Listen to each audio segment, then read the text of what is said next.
కోసం మీరు ధర్నాలు నిరసనలు చేసేది. నేను మీద నోటిఫికేషన్లు ఇస్తే అశోక్ నగర్ చౌరస్తాలో అమీర్పేట చౌరస్తాలో రోజు నిరసనలు, ఇన్ని నోటిఫికేషన్లు మాకు వద్దని మొట్టమొదటిసారి తెలంగాణ రాష్ట్రంలో నోటిఫికేషన్లు తగ్గించడం ఉద్యమం జరిగింది.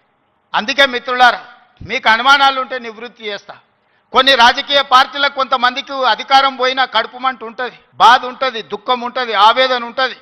కొడుకులను ఏమేమో చేద్దాం అనుకుంటే ఎందుకు కాకుండా పోతురని తండ్రికి ఆవేదన ఉంటుంది. ఆవేదనతో ఆరోగ్యం కూడా దెబ్బతింటుంది. మీరు వాళ్ళ ఉచ్చులో పడితే ఎట్లా? నేనెవరినే? మీరందరు కలిసి చేస్తేనే ముఖ్యమంత్రి అయినా కదా. నేను ఆకాశం నుంచి ఊడిపడ్డానా? అమెరికా నుంచి వచ్చినా? ఏం నుంచి వచ్చినా?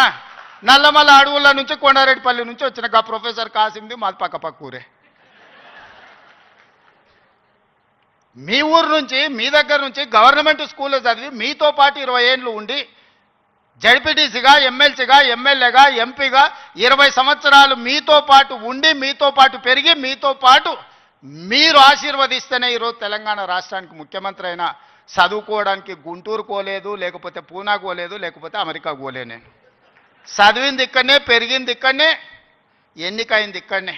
మా తాతలు ముత్తాతలు ఎవరు పెద్ద పెద్ద పదవులలో లేరు. మా నాయన పేరు చెప్పి నేను ఇక్కడికి రాలేదు. కష్టపడి మీరు ఆశీర్వదిస్తే ఇక్కడికి వచ్చిన. చెట్టు పేరు చెప్పి చింతకాయలు అమ్మదలుచుకోలేదు నేను. కొంతమంది చెట్టు పేరు చెప్పి అమ్ముకునే ప్రయత్నం చేస్తారు. అట్లాంటి వాళ్ళని చూస్తున్నాం. వాళ్ళకి బాధ ఉంది, దుఃఖం ఉంది, కోపం ఉంది. ఎందుకంటే ఉన్న పదంగా ఒక రైతు బిడ్డ ముఖ్యమంత్రి అయితే ఎట్లా, దొరల చేతులు ఉండాల్సిన పెత్తనం పేదోళ్ళ చేతులకు పోతే ఎట్లా అని వాళ్ళకి ఆవేదన ఉంటుంది. అర్థం చేసుకోవచ్చు వాళ్ళ ఆవేదన ఏందో. అట్లాంటి వాళ్ళ ఉచ్చుల పడకండి. సమస్య ఉంటే నాకు చెప్పండి. నా మంత్రులందరూ అందుబాటులో ఉన్నారు. మీ మంత్రి లక్ష్మణ్ ఎవరే? మీ మధ్యలో ఉండేటోడే కదా. పొన్నం ప్రభాకర్ ఎవరే? విద్యార్థి రాజకీయాల నుంచి వచ్చినోడే కదా. ఏ పేరైనా తీసుకోండి. ఈరోజు నా మంత్రివర్గంలో ఉన్నోళ్ళు మీకు అందుబాటులో ఉండనోళ్ళ, మీరు కలిస్తే చెబితే విననోళ్ళ. ఇవాళ ప్రొఫెసర్ కోదండరామ్ గారిని ఎమ్మెల్సీగా చేసినాం. ఎందుకు? మీ సమస్యలు విని చట్టసభలలో ప్రస్తావిస్తాడని. కుట్ర చేసి సుప్రీంకోర్టుకి వెళ్ళి కొట్టేపించారు. నేను మళ్ళీ చెప్తున్నా, సార్ 15 రోజులు మళ్ళీ ఎమ్మెల్సీకి పంపుతాం. ఎవడడ్డం వస్తాడో చూద్దాం. ఎందుకంటే ప్రజాస్వామికంగా ప్రజల సమస్యల్ని ప్రస్తావించే వాళ్ళు చట్టసభలో ఉండాలనేది నా ఆలోచన. అలాంటి వాళ్ళను పంపించినప్పుడు వాళ్ళకు కూడా పదవి ఉండొద్దని సుప్రీంకోర్టు వరకు పోయి కోట్ల రూపాయలు పెట్టి పెద్ద పెద్ద న్యాయవాదులను తీసుకొచ్చి ప్రొఫెసర్ కోదండరామ్ సార్ని ఎమ్మెల్సీగా తొలగించారు. ఏం పైశాచికానందమైంది? ఏం శునకానందం? సార్ ఒక్కడు ప్రొఫెసర్గా ఉంటే తప్ప, ప్రొఫెసర్ గారు ఎమ్మెల్సీగా ఉంటే తప్ప? మీ ఇంటిల్లి పాది మంత్రులు ఉండొచ్చు, ముఖ్యమంత్రి ఉండొచ్చు, ఎమ్మెల్సీలు ఉండొచ్చు, ఎంపీలు ఉండొచ్చు, అన్నీ మీ కుటుంబం ఉండొచ్చు. కానీ పొలిటికల్ చేసి చైర్పర్సన్గా పనిచేసిన కోదండరామ్ గారు ఒక ఎమ్మెల్సీ ఉంటే మీ దుఃఖమేందని అడుగుతున్నా. నా మీద తీటు ఉందంటే నేను అర్థం చేసుకుంటా. ఆ సార్ ఏందే పాపం, ఇంటి తలుపులు వలగొట్టినా ఏమనలే సారు. నేనైతే చెంపలు వలగొడుతుంటే ఆయనను కూడా ఉండొద్దు ఎమ్మెల్సీగా అంటే ఎట్లాంటి ఆలోచనలతో ఉన్నారో ఒకసారి ఆలోచన చేయండి. నేను కాకుండా ఇంకెవరైనా ఉంటే కుమార్ గారు వైస్ ఛాన్సలర్ అవుతుండేనా? మీరు చెప్పండి, మీరు ఆలోచన చేయండి. ఈ సామాజిక చైతన్యం ఆనాడు దయాకర్ ఉద్యమంలో యాక్టివ్గా ఉన్నాడు కదా. 10-12 ఏళ్ళు పాపం ఏది రాకుండా అందరు అడ్డం పడ్డారు కదా. ఇవాళ ఎమ్మెల్సీ అయ్యింది కదా దయాకర్ కూడా. ఇవన్నీ ఎందుకు అవుతున్నాయి? బాలలక్ష్మి మీ బిడ్డనే కదా, మీ యూనివర్సిటీలో పెరిగిన అమ్మాయే కదా. ఈరోజు ఈ రాష్ట్ర ప్రభుత్వాన్ని నడిపే దాంట్లో భాగస్వామి అయింది కదా. నేను మీకు విజ్ఞప్తి చేసేది ఒకటే, అపోహలకు లోన్ కాకండి. అబద్ధాల సంఘాలు ఉంటాయి, దానికి అధ్యక్షులు ఉంటారు, తండ్రి కొడుకులు. ఆ అబద్ధాల సంఘం చెప్పే అబద్ధాలను మీరు నమ్మకండి. ఈ అబద్ధాల సంఘము ఊరంతా వాట్సాప్ అని, సోషల్ మీడియా అని, ఆ మీడియా అని అడ్డగోలుగా సంపాదించింది ఖర్చు పెట్టి అబద్ధాలు అన్నిటిని కూడా అందులో పెట్టి ఈ మనం పిల్లలందరూ కష్టపడి సాంకేతిక నైపుణ్యంతో ఏఐ తెస్తే ఏఐ పెట్టి సెంట్రల్ యూనివర్సిటీ దగ్గర ఏనుగులు సింహాలు ఉన్నాయి, వాటిని మేము చంపుతున్నామని పెట్టారు. తెలంగాణలో ఏనుగులు అనేటివే లేవయా, సింహాలు అనేటివే లేవు. మానవ రూపంలో ఉన్న మృగాలు ఉన్నాయి, అవి ఫామ్ హౌస్లలో ఉన్నాయి. వాటిని నిర్బంధించడానికి వలలేయండి, మదర్ ట్రైన్లను బంధించడానికి గోతులు దవ్వండి. లేని ఏనుగులను, లేని సింహాలను సెంట్రల్ యూనివర్సిటీలో ఉన్నాయి, వాటిని నేను చంపేస్తున్నా అని చెప్పి సోషల్ మీడియాలో ఏ ఆర్టిఫిషియల్ ఇంటెలిజెన్స్ను ఉపయోగించి అతి తెలివితేటలన్నీ ప్రదర్శించి అడ్డుకున్నారు. ఎంతకాలం అడ్డుకుంటారు? ఏది ఇష్టం లేదు వాళ్ళకు. ఏదన్నా మనం వచ్చినాక చేస్తా అన్నది ఏదన్నా ఇది మంచిగా ఉంది, ఇది బాగుంది అన్నారా? గంజాయి డ్రగ్స్ను నిర్మూలించడానికి ఈగల్ ఫోర్స్ అని తెచ్చినాం. అది ఎందుకయ్యా రద్దు చేయండి అన్నారు. చెరువుల పేరు మీద ఫామ్ హౌస్ల పేర్ల మీద చెరువులు ఆక్రమించుకొని గంటిపేట ఉస్మాన్ సాగర్ హిమాయత్ సాగర్లను ఆక్రమించుకొని పెద్ద పెద్ద ఫామ్ హౌస్లు కట్టుకుంటే కూలగొట్టడానికి హైడ్రా తెచ్చిన లేదు హైడ్రాని కూలగొట్టండి అంటారు. మన వరదలు వచ్చినప్పుడు సామాన్యులు చెప్తారు, సార్ మా ఇళ్ళకి నీళ్ళు వచ్చినా మా టీవీలు ఫ్రిడ్జులు మంచాలు మా ఆస్తి అంతా తడిచిపోయింది, ఏం చేయాలి సార్ అని. సన్న బియ్యం ఇస్తే ఇచ్చేదే లేదండి, రేషన్ కార్డు ఇస్తే వద్దండి, ఏది చేసినా వద్దంటురు. ఈ వద్దనేటోళ్ళని ఏమనాలో మీరే చెప్పుర్రి. ఏదన్నా ఒక్కటన్నా అభినందించినా 20 నెలల్లో అన్ని ఇచ్చిపెట్టుండ్రి. వైస్ ఛాన్సలర్ నియమించిన మంచి పనే కదా, రిక్రూట్మెంట్ ఇవ్వమని అనుమతించిన మంచి పనే కదా. గలీజ్ అలవాట్లు ఉన్న గంజాయి డ్రగ్స్ను రద్దు చేయాలి, ఈపులు ఇరగొట్టాడని చెప్పినా అది అయితే మంచి పనే కదా. ఇవి కూడా అభినందించకుండా నన్ను తిడుతున్నారంటే వాళ్ళ ఉద్దేశం ఏంది, వాళ్ళ దుఃఖం ఏంది? మీకు వాళ్ళతో ఉన్న లాలుచేంది గంజాయి అమ్మేటోళ్ళతోని డ్రగ్స్ అమ్మేటోళ్ళతోని. దీపావళి పండుగ కంటే దావత్ చేసుకున్నాడంట బామర్ది, మేము దీపావళి పండుగకు చిచ్చుబుట్లు కాల్చుకుంటే వాళ్ళు సారా బుట్లు పెట్టుకొని దావత్ చేసుకుని అందులో పట్టుకుంటే డ్రగ్స్ తీసుకున్నాడు దొరికిండు, అట్లెట్లా పట్టుకుంటారు అంటాడు. అంటే డ్రగ్స్ తీసుకుంటే పట్టుకోవద్దా? మీరే చెప్పుర్రి. వద్దు అని అంటే వదిలిపెడదాం. మరి మీరు అందరు కలిసి తీర్మానం చేస్తే గంజాయి డ్రగ్స్ తీసుకోవచ్చు, మనం ఏమనొద్దు. తెలంగాణ రాష్ట్రంలో వాళ్ళు చెప్పినట్టు మరి అట్లాంటి రాజ్యాంగం ఏదైనా ఉంటే నాకు చూపిరు. ఇట్లాంటి వాళ్ళు తెలంగాణ సమాజానికి పట్టిన చెదలు. ఆ చెదల్ని మనం ఒకసారి గుర్తించడం కొంచెం ఆలస్యం అవుతుంది. ఎందుకంటే మన ఇళ్ళల్లో మనం వుడ్ వర్క్ చేసుకున్నప్పుడు ఇట్లనే కనిపిస్తుంది, లాస్ట్కి ఇట్లా చూస్తే మొత్తం డొల్లయిగా అనిపిస్తుంది. తెలంగాణ సమాజానికి కూడా వాళ్ళు ముసిగేసుకున్న చెదల్లాంటి వాళ్ళు ఈ తెలంగాణ సమాజం బాగు కోరుకోరు. ఉస్మానియా యూనివర్సిటీని బతకనియరు. మళ్ళీ వచ్చిండ్రంటే ఆలోచనలకు కూడా వచ్చినా ఈ ఉస్మానియా యూనివర్సిటీని ఉంచరు, లేఅవుట్లు వేసి ప్లాట్లు అమ్ముకుంటారు తప్పితే ఈ ఉస్మానియా యూనివర్సిటీని ఉంచరు.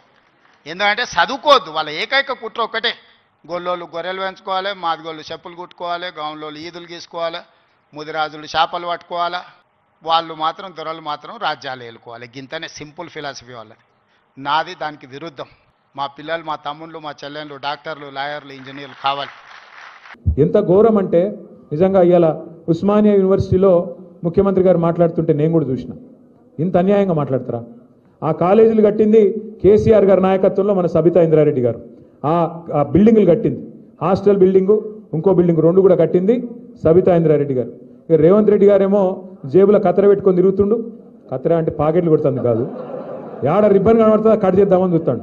మనం కట్టిన ఫ్లైఓవర్లు ఆయనే కట్ చేస్తాడు, మనం కట్టిన బిల్డింగ్లు ఆయనే కట్ చేస్తాడు. పర్వాలేదు కానీ కొద్దిగా జాగ్రత్త రేవంత్ రెడ్డి గారు, జర జేబులో కత్తెర అటు ఇటు అయితే డేంజర్ ఉంటుంది, జాగ్రత్త.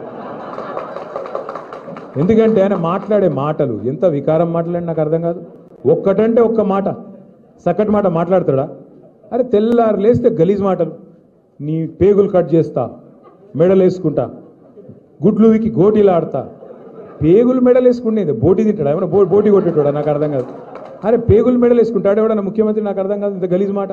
ఇంకా ఘోరం ఏంటంటే ఇప్పుడు నువ్వు హామీలు ఇచ్చినావు, 100 రోజులు అన్నావు, 100 రోజులు అమలు చేయకపోతే ఇక ఈ చంద్రుడు అదేమన్నాడు, ఈ సూర్యుడు ఇటు సూర్యుడు అటు ఒడిచినా అటునోడు ఇటు వచ్చినా నేను అమలు చేసి తీరుతా అన్నాడు. మరి అయితే పైసలు ఎడికి వెళ్తాయంటే మాకు తెలియలేదా కాంగ్రెస్ వాళ్ళకు? మేమందరం కూడా 6 ఫీట్లు ఉన్నాం ఒక్కొక్కడు. నేను 3 ఫీట్లు ఉన్నా కానీ ఆ ఉత్తమ్ కుమార్ రెడ్డి 6 ఉన్నాడు, ఆ జానారెడ్డి 6 ఫీట్లు ఉన్నాడు, అందరం కలిసి చేస్తామన్నారు. మరి ఏమై ఈరోజు 20 నెలలు ఒడిసేపాయి, ఇంకో 4 నెలలు అయితే 2 నెలలు అయిపోయాయి, మిగిలిన 40% టైం అయిపోయింది. ఆఖరి సంవత్సరం ఎలక్షన్ టైం అయినా, మిగిలింది ఇంకో 2 నెలలే. మరి ఏమైనాయని ఈ హామీలు అంటే ఇప్పుడు రేవంత్ రెడ్డి గారు కొత్త రాగం ఎత్తుకున్నాడు. ఏమంటాడు? లంకె బిందెలు ఉంటాయనుకొని వచ్చినా లేవు. ఎవడు చూస్తాడు లంకె బిందెల కోసం? ఎవరు ఎత్తుకుతారు లంకె బిందెల కోసం? లంకె బిందెలని మాట్లాడతాడు ఎవరైనా ముఖ్యమంత్రి? గింత అన్యాయం మాటలా. ఇంకా ఘోరం, ఇప్పుడు మనందరికి ఇక్కడ కూర్చున్న వాళ్ళందరికీ అప్పు ఉందా లేదా? అప్పు లేనివాడు ఎవడని ఉంటే చేయలే అవటరా జీవన్ రెడ్డి? అప్పు లేనివాడు ఎవడు లేడు. కానీ అప్పు ఉంటే కూడా ఏం చేస్తాం మనం? మార్కెట్ మంచిగా లేదు. రేవంత్ రెడ్డి వచ్చినాక, కాంగ్రెస్ వచ్చినాక రియల్ ఎస్టేట్ సంకనాకిపోయింది. ఇక అసలు 1 రూపాయి ఉడతలేదు, కొనేటోడు లేడు, అమ్మేటోడు లేడు, అడిగినోడు లేడు. ఇదివరకు 30,000 కాదమ్మన్నది ఇలా 19,000కి అమ్ముకుంటాను దిక్కులేక. అక్కడక్కడ ఇక బిడపెయిన్లో ఏదైనా అర్జెంట్ అవసరం ఉంటే అమ్ముకునే పరిస్థితి వచ్చింది. మరి ఈ పరిస్థితులల్లో అప్పు ఉన్నా కూడా ఏం చేస్తాం మనం? లోపల బనీన్కు పొక్కలున్నా మీదికెళ్ళి మాత్రం కడక అంగి వేసుకొని బయట తిరుగుతామా లేదా? ఎందుకు? మళ్ళీ ఎవడన్నా అప్పు ఉడుతుందో పుట్టదో అని. కానీ ముఖ్యమంత్రి ఎట్లున్నాడు? ఏం చెప్తున్నా ఆయన? నేను ఢిల్లీకి పోతే నాకు అపాయింట్మెంట్ ఇస్తలేరు, చెప్పులు ఎత్తుకపోతే అపాయింట్మెంట్ ఇస్తలేరంటే ఏమనాలి ముఖ్యమంత్రి? ఏం చెప్పరు మీరు? నాకు అర్థం కాదు. ఎవడన్నా చెప్పుకుంటాడు అట్లా? ఏం లేకపోయినా ఖడక్కంగా చేసుకొని చాలు మాకేమైంది రా భయ్, నువ్వు 1,00,000 కాదు 2 లక్షలు ఇస్తా రేపటి వరకు డామ్ డూమ్ అని కొడతాం, నడుపుతాం. ఎందుకంటే నడపాలి, దుగ్నం నడపాలి.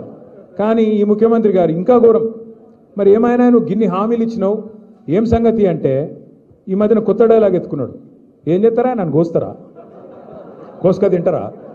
ఎవడు కోసుక తింటే నువ్వు ఏమైనా సేపు ఆ మామిడి పండుగ కోసుక తింటుంది, కోసుక తింటారా అన్నట. గింత అన్యాయం ముఖ్యమంత్రి ఉంటాడు ఎవడన్నా?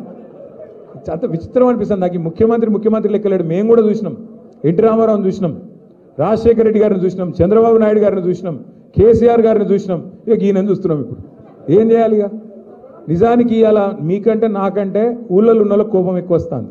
నాకు ఈ మధ్యన మన వాళ్ళందరూ చెప్తాను, అన్నా నువ్వు జరా తిట్టుడు తిట్టకే ఎక్కువ అని చెప్తాను. అంటే నేనెందుకు తిడతారా పోయి, నాకేం కర్మ ఆయన తిట్టేది, నాకు అవసరమే లేదు. కానీ మన నాయకుడు, తెలంగాణను సాధించిన పెద్ద మనిషి కేసీఆర్ గారిని పట్టుకొని నోటికొచ్చినట్టు తిడితే మాత్రం, కేసీఆర్ని తిడితే మాత్రం బరాబర్ ఈట్కా జవాబ్ పత్తర్సేదేండి. ఇక నువ్వు మర్యాదగా మాట్లాడితే మేము కూడా మర్యాదగా మాట్లాడతాం. కానీ నువ్వు ఇట్లా అబద్ధాలు చెప్పి ఓట్లు వేయించుకొని గద్దెనెక్కి రైతులు యూరియా కోసం నన్నులాడుతుంటే నువ్వేమో సినిమా వాళ్ళతో మీటింగులు పెట్టుకుంటా, డ్రామా చేసుకుంటా, నన్ను ఏమనద్దు, నేను మాత్రం తిడతా అంటే మరి ఎందుకు కొడాలి మనం? అందుకే నేను మిమ్మల్ని కోరేది ఏంటంటే, సరే ఆయన కొట్టుడద్దు తిట్టడద్దు, ఇక మనం ఒక్కటే పని చేద్దాం. ఇప్పటి నుంచి కేవలం ఒక్కొక్క ఓటు ఆరుమూరులు అయితేనేమి, మహేశ్వరంలో అయితేనేమి, రాష్ట్రంలో ఏ మూలనైతేనేమి ఖచ్చితంగా స్థానిక సంస్థల్లో ఒక్కొక్క ఓటు పరిగేరినట్టు ఏరుదాం. ఏరి కాంగ్రెస్ పార్టీకి బీజేపీకి బుద్ధి చెబుదాం. ఎక్కువ ఆయాసం పడే అవసరం కూడా ఏం లేదు. మీరు ఒకటే పని చేయండి. నాకు తెలుసు మీ మీద కేసులు పెడతారు, బెదిరిస్తారు పోలీసు వాళ్ళు, ఆగమాగం చేస్తారు, ఫోన్లు చేస్తారు. ఒక పోస్ట్ పెట్టగానే ఏమారా తమ్మి నీ ఫ్యూచర్ చెడిపోతుంది, ఎందుకు పెడుతున్నావు అని పోలీసుడు కాంగ్రెస్ కార్యకర్త కంటే ఎక్కువ వాడు ఓవర్ యాక్షన్ చేస్తాడు. మీరు ఒకటే యాద పెట్టుకోండి, మనం 10 ఏళ్ళు 2014 నుంచి 23 దాకా ఎన్నడూ కూడా ఆనాడు మన అధికార వ్యవస్థను రాజకీయం కోసం వాడుకోలేదు. ఎన్నడూ కూడా రాష్ట్ర ప్రభుత్వం గురించి, రాష్ట్ర అభివృద్ధి తప్ప ఇంకో ఆలోచన చేయలేదు. ఎట్లా నీళ్లు తేవాలి, ఎట్లా రైతుల కన్నీళ్లు దుడవాలి, ఈ ఆలోచన చేసినాం. పేదవారిని ఎట్లా కడుపులో పెట్టుకోవాలని చూసినాం తప్ప రాజకీయపరమైన ఆలోచనలు ఎక్కువ చేయలేదు. కానీ వచ్చేసారి మాత్రం ఇట్లుండం. బరాబర్ నేను కూడా చెప్తున్నా మీకు, ఇలా రేవంత్ రెడ్డి ప్రభుత్వంలో ఎవరెవరైతే ఓవర్ యాక్షన్ చేస్తున్నారో వాళ్ళందరి పేరు మీరు గుర్తుపెట్టుకొని నాకు కూడా గుర్తు చేయండి. మళ్ళా తప్పకుండా ప్రభుత్వం వస్తుంది, కేసీఆర్ గారు ముఖ్యమంత్రి అవుతారు. ఈసారి మాత్రం పోయిన దారి లెక్క మంచిగా మర్యాదతోనైతే ఉండదు వ్యవహారం. ఎవరైతే ఓవర్ యాక్షన్ చేస్తున్నారో వాళ్ళకి తప్పకుండా మీ అందరికి నేను మాటిస్తున్నా, బుద్ధి చెప్పే బాధ్యత మా అందరిది. మీరు భయపడాల్సిన అవసరం లేదు. మీరు రోడ్ల మీదకి వచ్చి కొట్లాడి కేసులు పెట్టించుకోవాల్సిన అవసరం లేదు. పేరు రాసుకోరు, అంతే. పేరు రాసుకొని పెట్టుకోండి. మీరు ఏ బుక్